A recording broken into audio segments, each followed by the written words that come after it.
ಅರಸರುಗಳ ಮೊದಲನೆಯ ಗ್ರಂಥದಿಂದ ವಾಚನ. ಅಧ್ಯಾಯ 11. ದೇವರಿಗೆ ವಿಮುಖನಾದ ಸೊಲೊಮೋನನು. ಅರಸ ಸೊಲೊಮೋನನು ಫರೋಹನ ಮಗಳನ್ನಲ್ಲದೆ ಮೋವಾಬ್ಯರು, ಅಮ್ಮೋನಿಯರು, ಏದೋಮ್ಯರು, ಚೀದೋನ್ಯರು, ಹಿತ್ತಿಯರು ಎಂಬೀ ಜನಾಂಗಗಳ ಮಹಿಳೆಯರನ್ನು ಮೋಹಿಸಿದನು. ಸರ್ವೇಶ್ವರ ಈ ಜನಾಂಗಗಳ ವಿಷಯದಲ್ಲಿ ಇಸ್ರೇಲರಿಗೆ ನಿಮಗೂ ಅವರಿಗೂ ಕೊಟ್ಟುಕೊಳ್ಳುವ ಸಂಬಂಧ ಇರಕೂಡದು. ಹೀಗೆ ವಿವಾಹ ಸಂಬಂಧವಾಗುವುದಾದರೆ ಅವರು ನಿಮ್ಮ ಮನಸ್ಸನ್ನು ತಮ್ಮ ದೇವತೆಗಳ ಕಡೆಗೆ ತಿರುಗಿಸಬಹುದು ಎಂದು ಎಚ್ಚರಿಸಿದ್ದರು. ಆದರೂ ಸೊಲೊಮೋನನು ಅವರ ಮಹಿಳೆಯರಲ್ಲಿ ಅನುರಕ್ತನಾಗಿದ್ದನು. ಅವನಿಗೆ ರಾಜವಂಶದವರಾದ 700 ಮಂದಿ ಪತ್ನಿಯರಲ್ಲದೆ 400 ಮಂದಿ ಉಪಪತ್ನಿಯರಿದ್ದರು. ಈ ಮಹಿಳೆಯರು ಅವನ ಮನಸ್ಸನ್ನು ಕೆಡಿಸಿಬಿಟ್ಟರು. ಅವನು ವೃದ್ಧನಾದಾಗ ಇವರು ಅವನ ಹೃದಯವನ್ನು ಅನ್ಯ ದೇವತೆಗಳ ಕಡೆಗೆ ತಿರುಗಿಸಿದರು. ಈ ಕಾರಣ ಅವನು ತನ್ನ ದೇವರಾದ ಸರ್ವೇಶ್ವರನಲ್ಲಿಟ್ಟಿದ್ದ ಯಥಾರ್ಥ ಭಕ್ತಿಯನ್ನು ಕಳೆದುಕೊಂಡನು. ತನ್ನ ತಂದೆಯಾದ ದಾವೀದನಂತೆ ನಡೆಯಲಿಲ್ಲ. ಸೀದೋನ್ಯರ ಅಷ್ಟರೇತ್ ದೇವತೆಯನ್ನು, ಅಮ್ಮೋನಿಯರ ಮೆಲ್ಕೋಮ್ ಎಂಬ ಅಸಹ್ಯ ವಿಗ್ರಹವನ್ನು ಆರಾಧಿಸತೊಡಗಿದನು. ಸರ್ವೇಶ್ವರನ ದೃಷ್ಟಿಯಲ್ಲಿ ದ್ರೋಹಿಯಾದನು. ಅವನ ತಂದೆ ದಾವೀದನು ಪೂರ್ಣ ಮನಸ್ಸಿನಿಂದ ಸರ್ವೇಶ್ವರನ ಸೇವೆ ಮಾಡಿದಂತೆ ಅವನು ಸೇವೆ ಮಾಡಲಿಲ್ಲ. ಅವನು ಜೆರುಸಲೇಮಿನ ಮೂಡಲಿರುವ ಗುಡ್ಡದಲ್ಲಿ ಮೋವಾಬ್ಯರ ಕೆಮೋಷ್ ಎಂಬ ಅಸಹ್ಯ ವಿಗ್ರಹಕ್ಕೂ ಪೂಜಾ ಸ್ಥಳಗಳನ್ನು ಏರ್ಪಡಿಸಿದನು. ಈ ಪ್ರಕಾರ ಅನ್ಯ ಜನಾಂಗಗಳಿಂದ ಬಂದ ತನ್ನ ಹೆಂಡತಿಯರು ತಮ್ಮ ದೇವತೆಗಳಿಗೆ ಧೂಪಾರತಿ ಎತ್ತುವುದಕ್ಕೂ ಬಲಿ ಅರ್ಪಿಸುವುದಕ್ಕೂ ಅನುಕೂಲ ಮಾಡಿಕೊಟ್ಟನು. ಸೊಲೊಮೋನನಿಗೆ ಇಸ್ರೇಲ್ ದೇವರಾದ ಸರ್ವೇಶ್ವರ 2 ಸಾರಿ ಕಾಣಿಸಿಕೊಂಡು ಅನ್ಯ ದೇವತೆಗಳನ್ನು ಪೂಜಿಸಲೇಬಾರದೆಂದು ಆಜ್ಞಾಪಿಸಿದ್ದರು. ಅವನು ಅವರ ಆಜ್ಞೆಗಳನ್ನು ಮೀರಿದನು. ಆದ್ದರಿಂದ ಸರ್ವೇಶ್ವರ ಅವನ ಮೇಲೆ ಕೋಪಗೊಂಡು, ನೀನು ಹೀಗೆ ಮಾಡಿ ನನ್ನ ನಿಬಂಧನೆಗಳನ್ನು ಮೀರಿದ್ದರಿಂದ ನಿನ್ನ ರಾಜ್ಯವನ್ನು ಕಿತ್ತುಕೊಂಡು ನಿನ್ನ ದಾಸನಿಗೆ ಕೊಡುವೆನು. ಆದರೂ ಅದು ನಿನ್ನ ತಂದೆ ದಾವೀದನನ್ನು ಸ್ಮರಿಸಿ ನಿನ್ನ ಕಾಲದಲ್ಲಿ ಇದನ್ನು ಮಾಡುವುದಿಲ್ಲ. ನಿನ್ನ ಮಗನ ಕೈಯಿಂದ ಅದನ್ನು ಕಿತ್ತುಕೊಳ್ಳುವೆನು, ಆದರೆ ಇಡೀ ಸಾಮ್ರಾಜ್ಯವನ್ನು ಕಿತ್ತುಕೊಳ್ಳುವುದಿಲ್ಲ. ನನ್ನ ದಾಸ ದಾವೀದನ ನಿಮಿತ್ತ ಹಾಗೂ ನಾನು ಆರಿಸಿಕೊಂಡ ಜೆರುಸಲೇಮ್ ಪಟ್ಟಣದ ನಿಮಿತ್ತ ನಿನ್ನ ಮಗನಿಗೆ ಒಂದು ಕುಲವನ್ನು ಉಳಿಸುವೆನು ಎಂದು ಸರ್ವೇಶ್ವರ ಹೇಳಿದರು.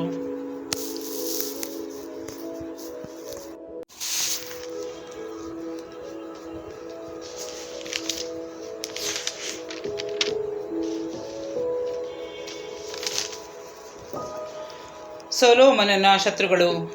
ಎದೋಮ್ಯರು ರಾಜಪುತ್ರನೂ ಆದ ಹದದನನ್ನು ಸೊಲೊಮೋನನಿಗೆ ವಿರುದ್ಧ ದಂಗೆ ಏಳುವಂತೆ ಮಾಡಿದರು. ಸರ್ವೇಶ್ವರ ದಾವೀದನಿಗೂ ಎದೋಮ್ಯರಿಗೂ ಯುದ್ಧ ನಡೆಯುತ್ತಿರುವಾಗ ಸೇನಾಪತಿಯಾದ ಯೋವಾಬನು ಇಸ್ರೇಲರ ಸರ್ವ ಸೈನ್ಯದೊಡನೆ ಅಲ್ಲಿಗೆ ಹೋಗಿ ಹತರಾದ ಇಸ್ರೇಲರನ್ನು ಸಮಾಧಿ ಮಾಡಿದನು. 6 ತಿಂಗಳು ಅಲ್ಲಿಯೇ ಇದ್ದು ಎದೋಮ್ಯರ ಎಲ್ಲ ಗಂಡಸರನ್ನು ಸಂಹರಿಸಿದನು. ಆ ಸಮಯದಲ್ಲಿ ಬಾಲಕನಾದ ಹದದನು ತನ್ನ ತಂದೆಯ ಸೇವಕರಾದ ಕೆಲವು ಮಂದಿ ಎದೋಮ್ಯರ ಜೊತೆಯಲ್ಲಿ ಈಜಿಪ್ಟಿಗೆ ಓಡಿ ಹೋಗಬೇಕೆಂದು ಹೊರಟನು. ಅವರು ಮೊದಲು ಮಿದ್ಯಾನಿಗೂ ಆಮೇಲೆ ಪಾರಾನಿಗೂ ಬಂದರು. ಅಲ್ಲಿಂದ ಕೆಲವು ಮಂದಿ ಪಾರಾನಿನ ಜನರನ್ನು ತಮ್ಮ ಜೊತೆಯಲ್ಲಿ ಕರೆದುಕೊಂಡು ಈಜಿಪ್ಟಿನ ಅರಸ ಫರೋಹನ ಬಳಿಗೆ ಬಂದರು. ಫರೋಹನು ಹದದನಿಗೆ ಆಹಾರವನ್ನು, ಮನೆಯನ್ನು ಹಾಗೂ ಭೂಮಿಯನ್ನು ಕೊಟ್ಟನು. ಹದದನು ಫರೋಹನ ವಿಶೇಷ ದಯೆಗೆ ಪಾತ್ರನಾದನು. ಫರೋಹನು ತನ್ನ ಹೆಂಡತಿಯು ರಾಣಿಯೂ ಆದ ತಬ್ಕೆನೆಸ್ ಎಂಬಾಕಿಯ ತಂಗಿಯನ್ನು ಇವನಿಗೆ ಮದುವೆ ಮಾಡಿಕೊಟ್ಟನು. ಆಕೆಯಲ್ಲಿ ಇವನಿಗೆ ಎನೋಬನ್ ಎಂಬ ಮಗನು ಹುಟ್ಟಿದನು. ತಬ್ಕೆನೆಸಳು ಆ ಹುಡುಗನನ್ನು ಫರೋಹನ ಮನೆಯಲ್ಲೇ ಸಾಕಿದಳು. ಅಲ್ಲಿ ಇವನು ಫರೋಹನ ಕುಮಾರರ ಜೊತೆಯಲ್ಲಿದ್ದನು. ದಾವೀದನು ಸತ್ತು ಪಿತೃಗಳ ಬಳಿಗೆ ಸೇರಿದನೆಂದು ಸೇನಾಪತಿಯಾದ ಯೋವಾಬನು ಮೃತನಾದನೆಂದು ಈಜಿಪ್ಟಿನಲ್ಲಿದ್ದ ಹದದನು ಕೇಳಿದನು. ಫರೋಹನಿಗೆ ಅವನು, ನಾನು ಸ್ವದೇಶಕ್ಕೆ ಹೋಗಬೇಕೆಂದಿರುತ್ತೇನೆ, ಅಪ್ಪಣೆ ಕೊಡಿ ಎಂದನು. ಫರೋಹನು, ನನ್ನ ಬಳಿಯಲ್ಲಿ ನಿನಗೇನು ಕೊರತೆಯಾಯಿತು? ಸ್ವದೇಶಕ್ಕೆ ಹೋಗಬೇಕೆಂದು ಏಕೆ ಆಶಿಸಿದೆ ಎಂದು ಕೇಳಿದನು. ಅವನು, ಏನೂ ಕೊರತೆಯಾಗಿಲ್ಲ, ಆದರೂ ನನಗೆ ಹೋಗುವುದಕ್ಕೆ ಅಪ್ಪಣೆಯಾಗಬೇಕು ಎಂದು ಉತ್ತರ ಕೊಟ್ಟನು. ಹದದನು ತನ್ನ ಊರಿಗೆ ಮರಳಿದನು. ಸೊಲೊಮೋನನಿಗೆ ವಿರುದ್ಧ ದೇವರು ಎಬ್ಬಿಸಿದ 2ನೇ ವೈರಿ ಎಲ್ಯಾದ ಅವನ ಮಗ ರೇಜೋನ್ ಎಂಬುವನು. ದಾವೀದನು ಚೋಬದವರನ್ನು ಸಂಹರಿಸಿದಾಗ ಈ ರೇಜೋನನ್ನು ಚೋಬದ ಅರಸನು ತನ್ನ ಒಡೆಯನೂ ಆದ ಹದದೆಜರನನ್ನು ಬಿಟ್ಟು ಓಡಿ ಹೋಗಿ ಕೆಲವು ಮಂದಿಯನ್ನು ಕೂಡಿಸಿಕೊಂಡು ತಾನು ಅವರ ನಾಯಕನಾಗಿ ಅವರೊಡನೆ ದಮಸ್ಕಸ್ಗೆ ಬಂದು ಅಲ್ಲಿ ಅರಸನಾದನು. ಸೊಲೊಮೋನನ ಜೀವಮಾನದಲ್ಲೆಲ್ಲ ಇಸ್ರೇಲರಿಗೆ ಮಹಾಬಾಧಕನಾದ ಹದದನ ಜೊತೆಗೆ ಇವನು ವೈರಿಯಾಗಿದ್ದನು. ಇವನು ಸಿರಿಯ ದೇಶದಲ್ಲಿ ಅರಸನಾಗಿ ಇಸ್ರೇಲರನ್ನು ಬಹಳವಾಗಿ ದ್ವೇಷಿಸಿದನು. ಯಾರೊಬ್ಬಾಮನಿಗೆ ದೇವರಿದ್ದ ಅಭಯ. ಅರಸ ಸೊಲೊಮೋನನಿಗೆ ವಿರುದ್ಧ ದಂಗೆ ಎದ್ದವರಲ್ಲಿ ಅವನ ಸೇವಕನು ಚೆರೇದ ಊರಿನ ಎಫ್ರಾಯಿಮನಾದ ನೇಬಾಟನ ಮಗನೂ ಆಗಿದ್ದ ಯಾರೊಬ್ಬಾಮ ಎಂಬವನು ಮತ್ತೊಬ್ಬನು. ಚೆರುಗಳೆಂಬ ವಿಧವೆ ಅವನ ತಾಯಿ. ಅವನು ದಂಗೆ ಎದ್ದ ವಿವರಣೆ ಹೀಗಿದೆ. ಸೊಲೊಮೋನನು ಮಿಲ್ಲೋ ಕೋಟೆಯನ್ನು ಕಟ್ಟಿಸಿ ತನ್ನ ತಂದೆ ದಾವೀದನ ಪಟ್ಟಣದ ದೌರ್ಬಲ್ಯ ಸ್ಥಳವನ್ನು ಭದ್ರಪಡಿಸುತ್ತಿರುವಾಗ ಯೌವನಸ್ಥನಾದ ಯಾರೊಬ್ಬಾಮನು ಬಹು ಸಾಮರ್ಥ್ಯದಿಂದ ಕೆಲಸ ಮಾಡುತ್ತಿರುವುದನ್ನು ಕಂಡು ಅವನನ್ನು ಜೋಸೆಫರ ಎಲ್ಲ ಆಳುಗಳ ಮೇಲೆ ಮೇಸ್ತ್ರಿಯನ್ನಾಗಿ ನೇಮಿಸಿದನು. ಒಂದು ದಿವಸ ಯಾರೊಬ್ಬಾಮನು ಜೆರುಸಲೇಮಿನಿಂದ ಎಲ್ಲಿಗೂ ಹೋಗುತ್ತಿರುವಾಗ ಅಡವಿಯಲ್ಲಿ ಶಿಲೋವಿನವನಾದ ಅಹೀಯನೆಂಬ ಪ್ರವಾದಿ ಅವನಿಗೆ ಎದುರಾದನು. ಇವನು ಹೊಸ ಬಟ್ಟೆಯನ್ನು ಹೊದ್ದುಕೊಂಡಿದ್ದನು. ಅಲ್ಲಿ ಅವರಿಬ್ಬರ ಹೊರತಾಗಿ ಬೇರೆ ಯಾರೂ ಇರಲಿಲ್ಲ. ಆಗ ಅಹೀಯನು ತಾನು ಹೊದ್ದುಕೊಂಡಿದ್ದ ಹೊಸ ಬಟ್ಟೆಯನ್ನು ತೆಗೆದುಕೊಂಡು ಅದನ್ನು ಹರಿದು 12 ತುಂಡು ಮಾಡಿ ಯಾರೊಬ್ಬಾಮನಿಗೆ, ನೀನು ಇವುಗಳಲ್ಲಿ 10 ತುಂಡುಗಳನ್ನು ತೆಗೆದುಕೋ. ಇಸ್ರೇಲ್ ದೇವರಾದ ಸರ್ವೇಶ್ವರ ರಾಜ್ಯವನ್ನು ಸೊಲೊಮೋನನಿಂದ ಕಿತ್ತುಕೊಂಡು ತನ್ನ ದಾಸ ದಾವೀದನ ನಿಮಿತ್ತ ಹಾಗೂ ಇಸ್ರೇಲರ ಎಲ್ಲ ಕುಲಗಳಿಂದ ಆರಿಸಿಕೊಂಡ ಜೆರೂಸಲೇಮ್ ಪಟ್ಟಣದ ನಿಮಿತ್ತ ಅವನಿಗೆ ಒಂದೇ ಒಂದು ಕುಲವನ್ನು ಉಳಿಸಿ ಬೇರೆ 10 ಕುಲಗಳನ್ನು ನಿನಗೆ ಕೊಡುತ್ತೇನೆಂದು ಹೇಳಿದ್ದಾರೆ.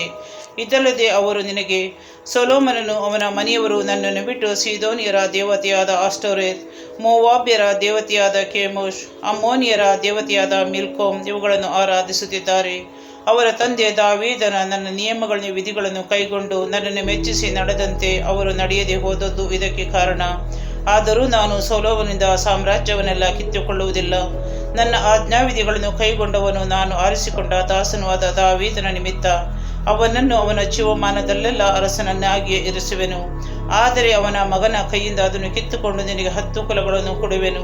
ನಾನು ನನ್ನ ಹೆಸರಿಗಾಗಿ ಆರಿಸಿಕೊಂಡ ಜೆರೂಸಲೇಮ್ ಪಟ್ಟಣದಲ್ಲಿ ನನ್ನ ದಾಸ ದಾವೀದನ ದೀಪ ನನ್ನ ಸನ್ನಿಧಿಯಲ್ಲಿ ಉರಿಯುತ್ತಲೇ ಇರುವಂತೆ ಅವನ ಮಗನಿಗೆ ಒಂದು ಕುಲವನ್ನು ಉಳಿಸುವೆನು. ನಾನು ನಿನ್ನನ್ನು ಇಸ್ರೇಲರ ಅರಸರನ್ನಾಗಿ ನೇಮಿಸುವೆನು. ನೀನು ಅವರನ್ನು ಇಷ್ಟದ ಪ್ರಕಾರ ಆಳಬಹುದು. ನನ್ನ ದಾಸ ದಾವೀದನು ನನ್ನ ಆಜ್ಞಾವಿಧಿಗಳನ್ನು ಕೈಗೊಂಡಂತೆ ನೀನು ನನ್ನ ಆಜ್ಞೆಗಳನ್ನು ಕೈಗೊಂಡು ನನ್ನ ಮಾರ್ಗದಲ್ಲಿ ನಡೆದು ನನ್ನನ್ನು ಮೆಚ್ಚಿಸಿದರೆ ನಾನು ನಿನ್ನ ಸಂಗಡ ಇದ್ದು ದಾವೀದನ ಸಂತಾನವನ್ನು ನಿನ್ನ ಸಂತಾನವನ್ನು ಸ್ಥಿರಪಡಿಸುವೆನು. ಇಸ್ರೇಲ್ ರಾಜ್ಯ ನಿನ್ನ ಪಾಲಾಗುವುದು. ದಾವೀದನ ಸಂತಾನದವರನ್ನು ಅವರ ಪಾಪದ ನಿಮಿತ್ತ ತಲೆ ತಗ್ಗಿಸುವಂತೆ ಮಾಡುವೆನು, ಆದರೆ ಸದಾಕಾಲಕ್ಕೂ ಅಲ್ಲ ಎಂದು ಹೇಳಿದ್ದಾರೆ ಎಂದನು. ಸೊಲೊಮೋನನು ಯಾರೊಬ್ಬಾಮನನ್ನು ಕೊಲ್ಲುವುದಕ್ಕೆ ಪ್ರಯತ್ನಿಸಿದಾಗ ಅವನು ತಪ್ಪಿಸಿಕೊಂಡು ಈಜಿಪ್ಟಿನ ಅರಸ ಶೀಶಕನ ಬಳಿಗೆ ಹೋಗಿ ಸೊಲೊಮೋನನು ಜೀವದಿಂದಿರುವವರೆಗೆ ಅಲ್ಲಿಯೇ ಇದ್ದನು. ಸೊಲೊಮೋನನ ಮರಣ. ಸೊಲೊಮೋನನ ಉಳಿದ ಸಾಧನೆಗಳನ್ನು ಹಾಗೂ ಅವನ ಜ್ಞಾನವನ್ನು ಕುರಿತು ಸೊಲೊಮೋನನ ಚರಿತೆ ಎಂಬ ಗ್ರಂಥದಲ್ಲಿ ಬರೆದಿರುತ್ತದೆ. ಅವನು ಜೆರೂಸಲೇಮಿನಿದ್ದುಕೊಂಡು ಎಲ್ಲ ಇಸ್ರಾಯೇಲರನ್ನು 40 ವರ್ಷ ಆಳಿ ನಿಧನರಾಗಿ ಪಿತೃಗಳ ಬಳಿಗೆ ಸೇರಿದನು. ಅವನ ಶವವನ್ನು ತಂದೆಯಾದ ದಾವೀದನ ಪಟ್ಟಣದಲ್ಲೇ ಸಮಾಧಿ ಮಾಡಿದರು. ಅವನ ಸ್ಥಾನದಲ್ಲಿ ಅವನ ಮಗ ರೆಹಬ್ಬಾಮನು ಅರಸನಾದನು.